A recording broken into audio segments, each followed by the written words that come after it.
There were 3 coffee mugs in the sink. I only drank one.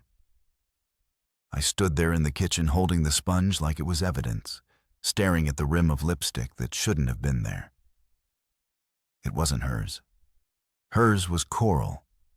This one was wine red and worn from the edge, the way you press your lips when you try not to say too much.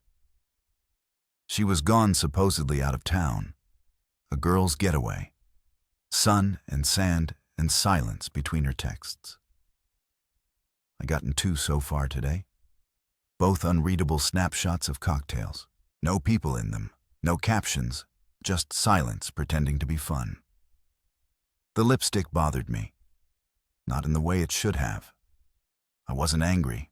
I wasn't even surprised. I was just disappointed that she wasn't better at hiding it. But the lie had gotten so lazy. I used to think it was love slipping away. But now I realized it was respect. I wiped the mug, put in the dishwasher like I always did, opened the living room curtains, turned on the ceiling fan, let the day go on, like nothing had changed. But everything had, because in the upstairs closet, the suitcase was already packed. In the trunk of my car, the documents were already sorted.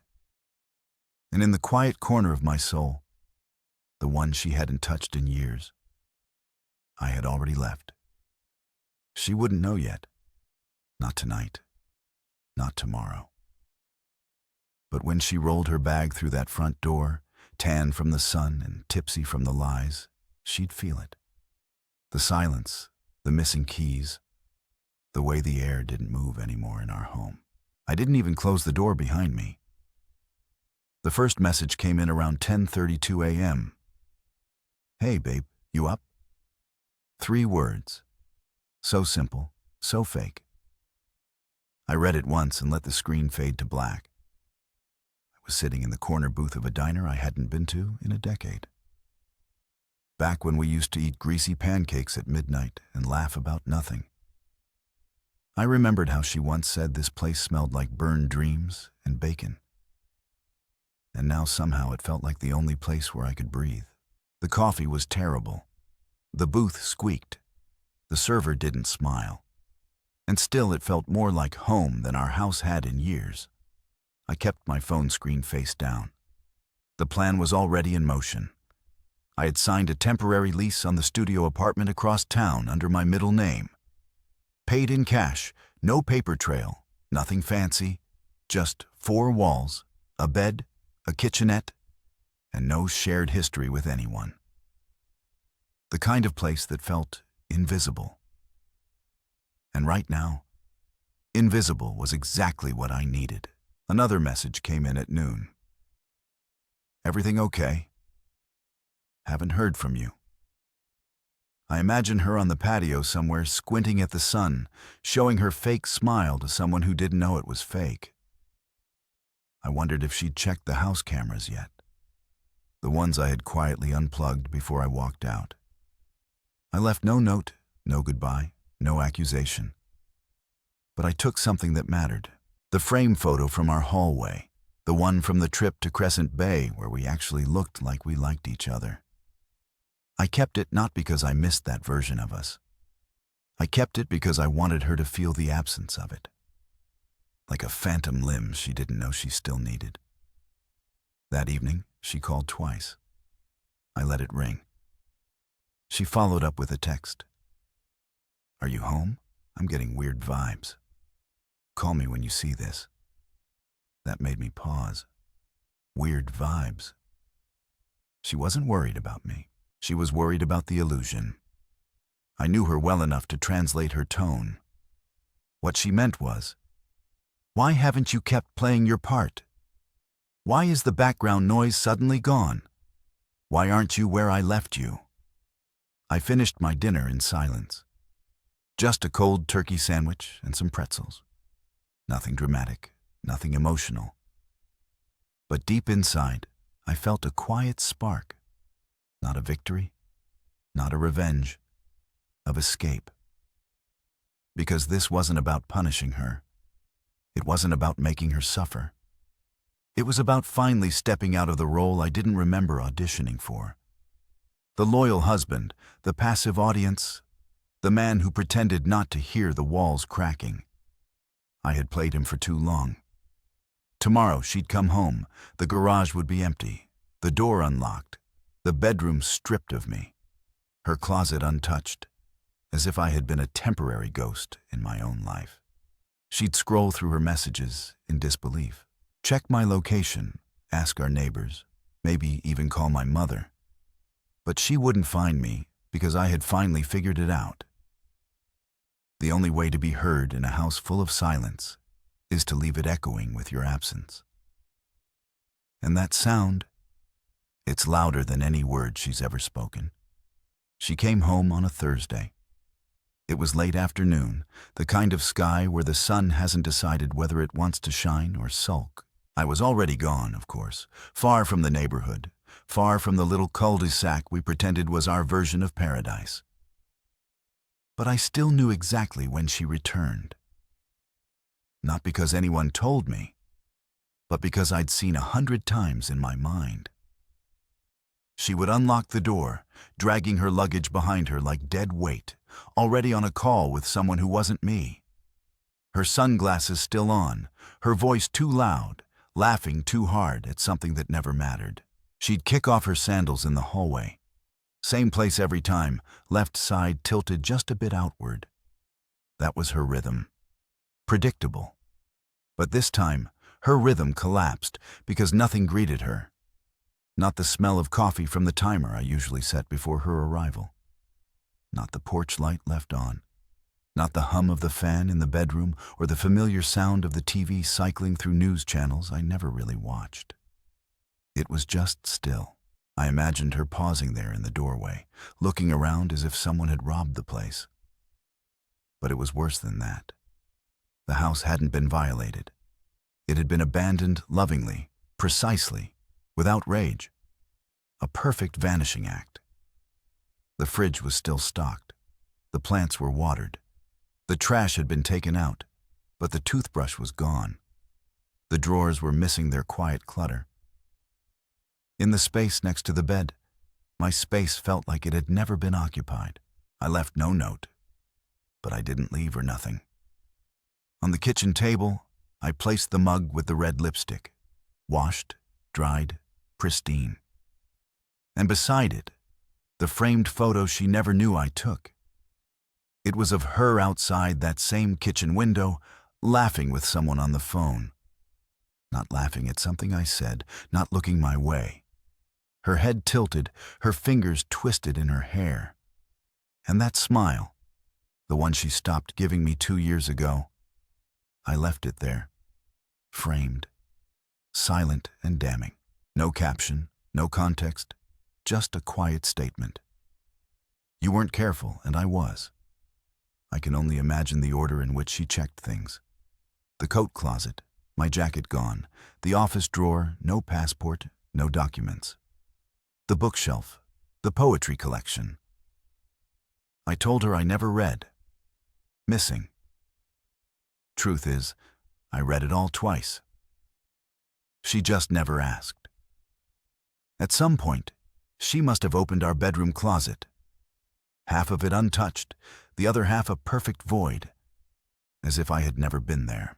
And in the empty space where my shoes used to be, I had left one last thing. A single envelope, no name on it, just a postmark. Inside, nothing. Blank paper, crisp, heavy, unwritten, a symbol. Because I knew what she feared more than confrontation, more than exposure, more than being caught. She feared being irrelevant, that someone could walk out of her life and not even bother to explain why. That her story, her version of events might never get told. I gave her that silence. And when she finally called again, this time not with concern, but with panic, I didn't block her. I just let the calls keep coming because now it was her pacing the hallway. Her standing in the kitchen holding a mug she didn't understand. Her staring in a space, wondering what she'd overlooked, what she'd missed. And I promise you, she missed a lot. because this wasn't about an affair. Not entirely. There are things hidden in plain sight, things I never mentioned, like the deposit she made 2 months ago into a new bank account, or the fake email tied to a rental application in someone else's name, or the whisper of a man's voice I once heard from the bathroom quickly cut off as she turned the volume down. She thought I didn't notice.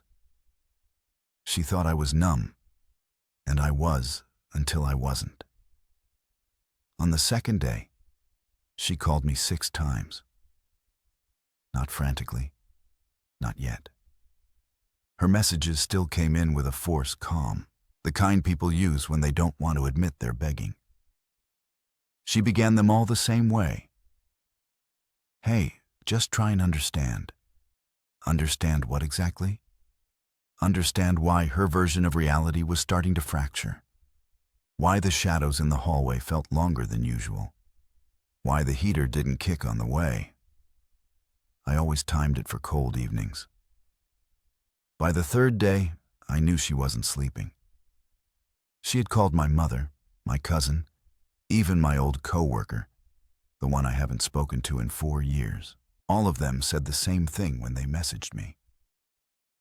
Did something happen? Simone's worried. I didn't answer. I didn't need to. None of them knew the quiet weight I'd carried for the past 5 years. The loneliness that builds not in arguments, but in unfinished conversations. The ones where you say, "We'll talk later," and later comes. She had become an expert at that, but now it was catching up to her. She had started pulling at threads, and with each tug, something unraveled. The camera feed I left connected to my laptop had a backup, not one she knew about.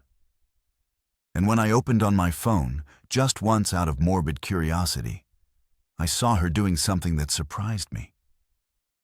She was opening drawers I had never used, lifting the couch cushions, opening the boxes in a garage we both labeled seasonal. She was searching for something, a note, maybe a clue, an answer. She wasn't crying. That's what made it interesting. She was hunting. And that's when I knew she didn't miss me. She missed control. She missed the ability to predict my next move, to shrug off my silence as passive, to smirk when I withdrew, knowing I'd return, but I didn't. And that terrified her more than any argument ever could. That night, she posted a photo on her social media. A beach sunset. The caption read, "Reset, re-enter, rebuild." She would try to reclaim the story, pretend this was her choice, a soft rebrand for the digital crowd. But I knew what it really was, her preemptive strike against guilt.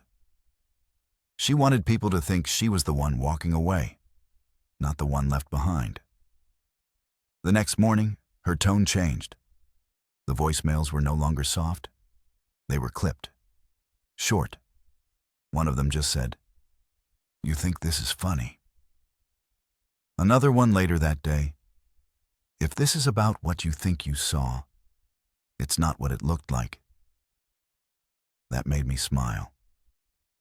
She didn't even know which part I'd seen. The dinner in Santa Fe, the hotel charge in her email trash folder, the second phone I discovered in her gym bag last winter. It didn't matter because she assumed I was reacting to one mistake. One little abs. What she didn't realize is I'd been keeping quiet about everything. About the names she saved under wrong contacts. About the texts she deleted but didn't know were backed up to our shared cloud. About the months she said she was going to therapy, but never once left the gym parking lot. And here's the twist that she'll never see coming. I didn't leave out of revenge. I left to protect the last thing she hadn't taken. My version of a truth. See, when someone lies to you long enough, they steal your ability to trust your own memory. You start rewriting history with them just to survive the conversation. I did that for years. I played her script. I smiled when I wasn't okay. I said, "I love you too." like it meant something. But now I was building a new memory, one she couldn't touch, one where she didn't get to be the narrator. I was no longer the man who stayed. I was the man who left before she even realized he meant it. And the more she searched, the deeper she'd sink into the one truth she never prepared for. That there would be no closure. Because some doors don't slam shut. Some just drift open behind you and stay that way forever. By the 5th day, she stopped calling. That's how I knew it was getting to her. Not the silence that was predictable. It was the absence of pattern that began to rot her composure. She was used to cycles. Cold shoulders that melted. Fights that flared and faded. Apologies that came eventually like trains delayed, but still arriving. But I didn't arrive. Not in her texts, not in her inbox, not in the way her mind had been trained to expect. And that terrified her. I wasn't ghosting her. Ghosts linger. I had evaporated. The woman who used to roll her eyes every time I tried to start conversation about us. The one who said I was too sensitive, too soft, too stuck in my head. That woman now found herself pacing hallways I used to walk. She stopped posting on social media, stopped replying to friends, started looking over her shoulder, checking locks twice, pulling blinds before dusk because the house didn't feel like hers anymore. That's the thing no one tells you about when someone leaves quietly. The space around you becomes hostile in their absence. Every room echoes with unfinished sentences. The coffee pot still clicks on at 7 a.m., but the second cup never gets poured. The air turns still, too clean, like the house itself is mourning. I watched from afar, never directly, but through the traces. A neighbor mentioned she asked if I was away on business. Another said she knocked on their door and asked if I'd left something with them, as if maybe I'd passed her a message through a third party, like a game of marital telephone. Then came the delivery man. Not for her, for me. I had set up a forward, not to my apartment, but to a private box nearby. She noticed the label on the package, saw my initials, and realized I hadn't disappeared into the wind. I was still in the world, just not in hers. That's when the doorbell rang. It wasn't a UPS guy, not this time. It was her mother.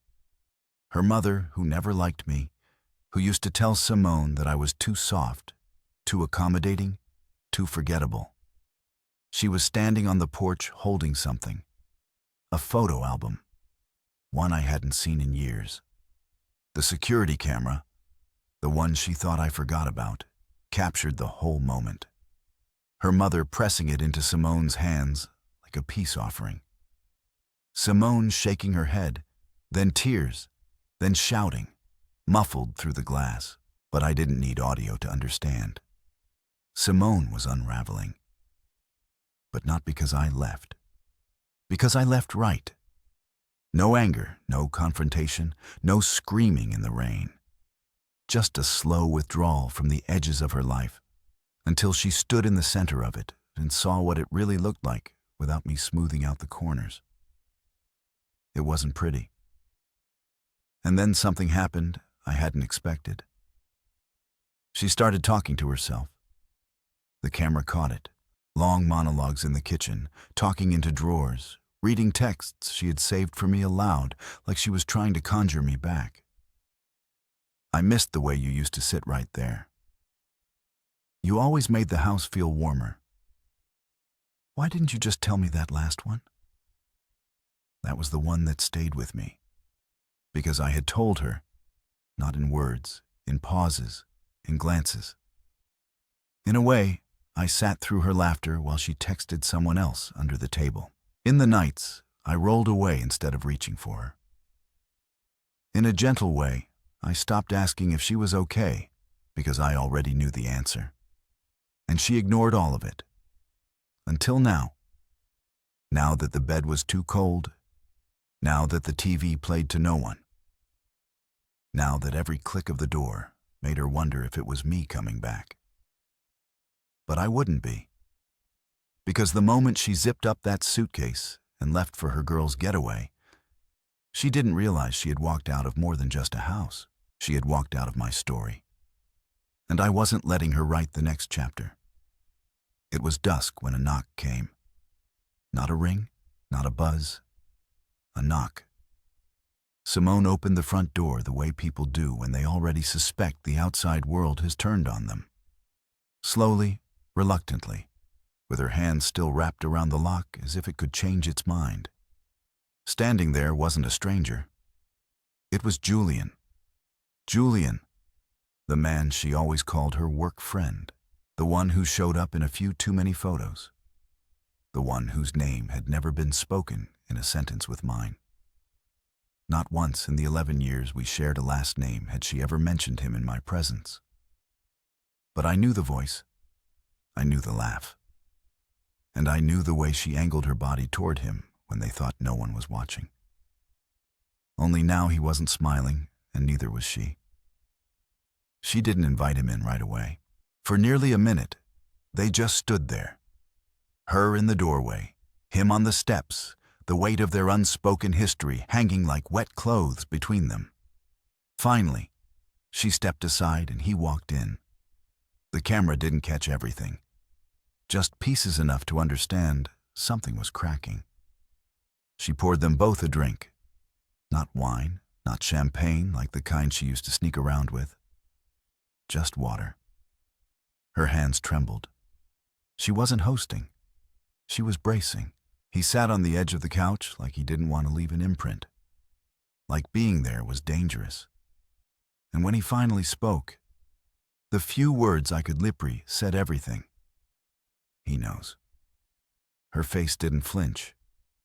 That told me everything too. Because he knows wasn't a warning. It was a confirmation. She already knew I knew. And still, she had said nothing. No confession, no breakdown, no apology. Julian said something else. And this time, she did react. Her hand flew to her mouth. Her body sank forward. She whispered something into her palms.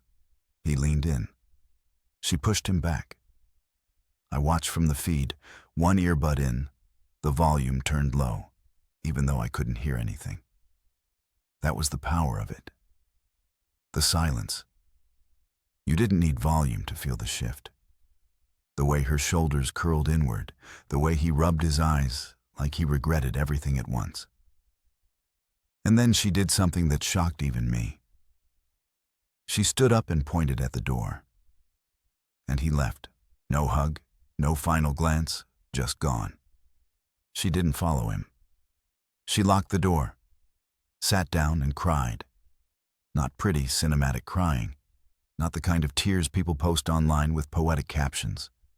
No, this was the ugly, breathless kind. The kind that sounds like choking. The kind that makes you fold in half. Not because you're mourning someone else, but because you finally see yourself for what you've become. She didn't know it. But that was the first time she had ever cried in that house without me holding her. And that was exactly why I stayed gone, because it wasn't about Julian. It never was. It was just a symptom, a placeholder, a mirror she didn't like looking into. What broke her wasn't a guilt. It was the realization that I had stopped caring whether she felt it. People like her, they expect consequences. They expect shouting, tears, ultimatums, public scenes. They rehearse for drama, but silence, distance, absence that dismantles them. Later that night, she tried calling again. This time, it rang once and went a voicemail. I had said it that way on purpose, just enough to give her hope before it slipped away. The message she left was quieter than the others. She said my name softly, just once, then silence, then a quiet breath that sounded almost like the beginning of a question, but it ended with a click. I didn't listen to the rest. I didn't need to because at that moment, she wasn't trying to fix anything. She was trying to feel close to something she'd already lost. 3 days passed without a single word. Not from me, not from Julian, not from anyone she still had power over. It was the first time in her adult life Simone had no one to spin a narrative with. She had built her entire identity around curating chaos into charisma, telling stories that made her look like the misunderstood center of every storm. But when no one listens, the spotlight goes cold. And that's when the cracks become mirrors. She stopped calling, stopped texting. I imagine she sat in that house hearing things that weren't there. Drawers closing, keys turning, footsteps on stairs that hadn't been walked on in days. That's the curse of being left silently. Everything ordinary starts to feel haunted. Then on a rainy Thursday afternoon, something arrived at the house. It wasn't a package, no box, no delivery confirmation, just an envelope, no return address, no stamp, just dropped in a mailbox like someone had been there. My name was on the front, Elwood M., but it wasn't my handwriting. I don't know how long she stared at it before opening it. The security camera footage shows her bringing it inside, sitting on the kitchen table, and walking past it several times without touching it, like it might explode, like the paper might bleed. When she finally opened it, she unfolded the letter with shaking hands. What she read changed everything, because it wasn't for me. It was from someone else, someone she had forgotten existed, someone I never spoke about, someone she never even thought to ask about because she assumed I had no secrets worth knowing. It was from my brother, a brother she never met because he died long before she and I ever crossed paths. But in that letter written years before he passed and tucked away in a locked box I had kept hidden all this time, was a truth I never had the heart to share. A truth about why I had always been quiet, why I never yelled, why I didn't fight when she pushed, why I let things go even when they burned inside me. My brother had been like me, too quiet, too soft, married to a woman who thought that meant she could mold him like wet clay. She cheated on him for years while smiling across the table, and one day, he simply walked out of his life and left everything behind, including the pain. He vanished, and 3 years later, they found his body not because he took his life, but because he had died alone peacefully in silence, on a bench near a lake he used to love. His journal next to him, pages filled with all the words he never said aloud. Simone read that letter and saw herself in it. Not in the way of guilt, in the way of warning. Because I had never told her that part of my life. I'd kept it buried until now. Now she was holding proof that my quiet wasn't weakness. It was heritage. It was protection. And maybe in some twisted part of her heart, she realized she had underestimated the cost of silence. That some people don't just leave the room. They leave the story. They vanish into the empty spaces between the words. And they don't send explanations. That evening, she packed a bag, not a suitcase, not something dramatic, just a small duffel. She took only her keys, her wallet, and the letter. She walked out the front door and locked it behind her, even though no one was there to steal from her anymore. She drove away, not fast, not with a destination, but with the kind of stillness that comes when someone finally stops performing. I didn't follow her. I didn't need to because the letter had done what I never could with words. It let her feel for the first time the echo I had lived with every day of our marriage, and maybe somewhere out there, she was finally starting to understand. The loudest thing I ever said was when I said nothing at all. It's strange how life doesn't announce when a chapter ends. There's no music cue, no dimming lights, no applause, just a moment quiet. Ordinary when the page simply turns. 2 weeks passed. I didn't check the camera feed anymore. I stopped monitoring the calls. Her name and my phone sat there like a museum piece behind glass, untouched, unsent, no longer alive, but not deleted either. She had vanished from my daily rhythm in the same way I had once vanished from hers. A quiet symmetry neither of us planned. But then something unexpected happened. I got a letter. Not an email, not a voicemail, a real letter. No dramatic handwriting, no perfume on the page, just a plain envelope with my name written carefully like someone had rewritten it more than once before deciding to send it. I sat with it for nearly an hour before opening it. It began with the words, "I never thought I'd hear from her. I'm not asking you to come back. I'm just asking you to know I heard you." She told me she had gone away, not to escape, not to scheme, but to listen alone, somewhere quiet. No phone, no internet, just her and a memory of what she'd been blind to for too long. She wrote about the day she realized I was truly gone, not just from the house, but from the version of myself I used to bring to our life. She said she'd stood in the bedroom holding the framed photo of us from that old trip to Crescent Bay and realized she couldn't remember the last time she looked at me the way she did in that moment. She wrote about Julian, how she had lied to herself more than she ever lied to me. That it hadn't been love. It had been attention. And attention was never enough when you didn't even like yourself. And finally, she wrote something I'll never forget. "You didn't disappear to punish me. You disappeared to protect what was left of you. And I respect that." Now, she ended the letter with no plea, no question, no closure request, just a single line. "Wherever you are, I hope you're finally breathing again." I folded it carefully, not out of sentimentality, out of peace. She didn't ask for forgiveness. She gave me something better, understanding, and for the first time in years, I looked up for my life, my new life, and realized I wasn't haunted anymore. Not by anger, not by confusion, not even by what we could have been. Just quiet. Real, healing quiet. Weeks later, I walked through a small art fair in a city she'd never think to look for me in. I passed by a painter whose work caught my eye.